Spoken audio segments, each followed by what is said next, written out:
Hey guys, Rods Over Bricks here. So today I'm making the back axle and swing arm for my little RC dune buggy powered by a weed eater. What I'm starting off with here is I've got some 5/8 bar stock, and that's going to be the main axle shaft itself. Now it is pretty rusty and all, but I'll try to sand it and make it look halfway decent. So now that we have that cut out, I can slide it into the wheels and get the width set up right. Now the piece that I'm holding, that little tube, I'll show you guys here in a second, that's going to be the beginning of my swing arm. And it looks like that bar stock's pretty straight. So what we have is a little piece of exhaust tubing that happens to fit those two bearings. So one bearing is going to go into each side, like that. And they're just typical like wheelbarrow bearings. They make much higher end ones, and I might go for that later on in the future. I needed a little bit of 1-inch square tubing, so I'm just cutting it off an old project that I had. It was also a little weed eater powered like mini trike thing. Well anyways, now that I've got that going, that's going to be like 2/3 of the rear swing arm. Really simple. So at first I started bending out these tabs. I was just going to have like metal hinges. Oop. And I was going to weld that onto the end of the box tube, as you'll see here in a second. So I'm just cutting them to length here.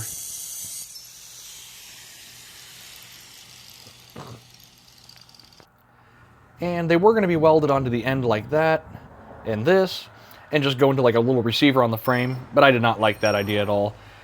So I found some bushings that came off of, I think, shackles for like a 51, 52 Chevrolet truck. They're new bushings, nice hard rubber. So I just had to find something that fit the bushings good, so I found this old handle from something. So I'm going to go ahead and just cut some of that handle off. It was nice straight tubing. So what I've got is the wheel bearing on each side, the square tubing, and then that little piece right there makes the front of the swing arm. Now, I'm not quite sure how good of an idea it is using bushings with chain drive, because there's going to be some movement, but I think we'll be okay.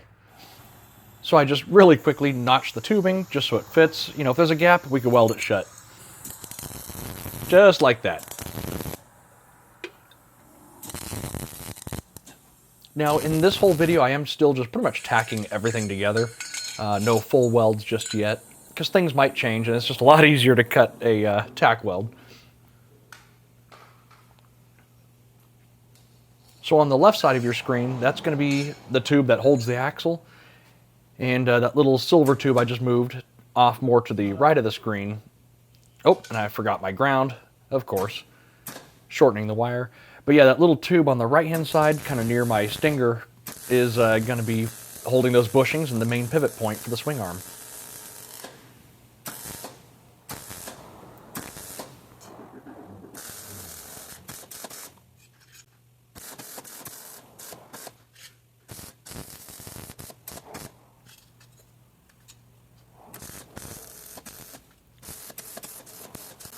And some of this back here I am just kind of doing bigger welds on. I don't think I'm going to have to cut them.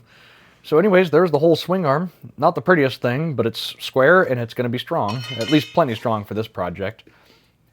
Now I plan on putting it somewhere here in the back. Let me just move all this junk. It's going to go somewhere in this area. You'll see a little bit later in the video, I did change where its mounting was right here.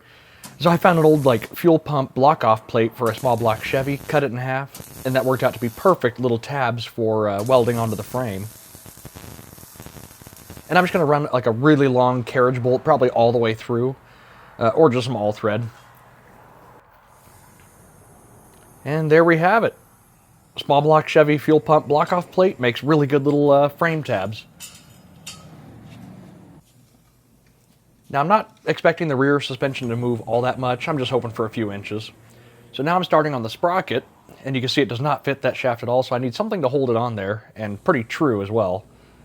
So I'm just marking out a dot that I'm going to drill through on the wheel so I can put a little pin through the wheel and through the axle right there.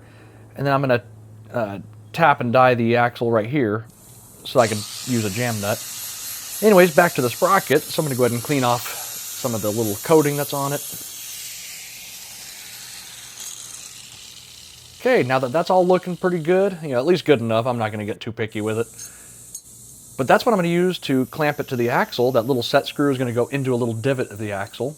I'm going to weld the sprocket onto there, but I need something to hold it centered. So I found this little bronze washer that fits like perfectly, and it's got a 5/8 ID. So I tack welded it. I'm just looking at the run out, and it's looking pretty good. You know, it's probably 20 thousandths off, but good enough for me. So I'm going to go ahead and finalize the welding. Now that's not where the sprocket's actually going to be on the axle shaft. I just wanted everything kind of lined up so I could push down on the axle shaft and straighten everything out. I just gave it a little spin just to see how far off I was. You know, welding's going to move stuff around, definitely. So once it's in there, gave it a spin, and it looks really good, so I'm going to go ahead and give it the thumbs up. So now I'm just trying to figure out where the motor's going to go and the whole bearing assembly I've got to make. Luckily, I've got plenty of chain, so it's going to go somewhere right in this area, maybe a little bit higher up than that. Not sure. So I found some 1/8 wall steel tubing that fits perfectly inside the weed eater motor. So pretty much the whole motor mount is going to consist of some of this tubing welded directly to the car. And that's my little tiny sprocket. I've got to figure out some kind of bearing and holder to hold it right in that area.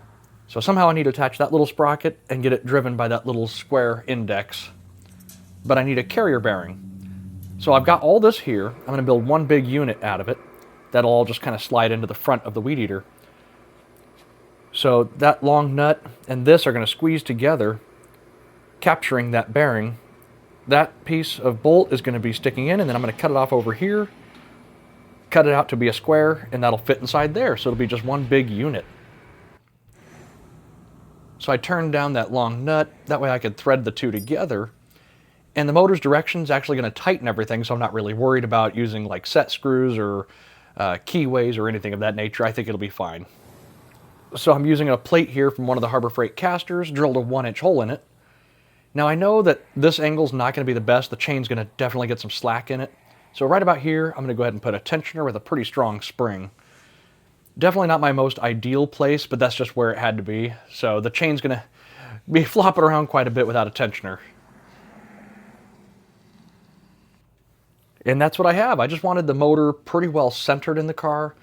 Hopefully this isn't a mistake. You know, I thought about putting the motor on the back axle. That would have made everything a lot easier, but here we are. Anyways, guys, thanks for watching. I'll see you guys on the next one.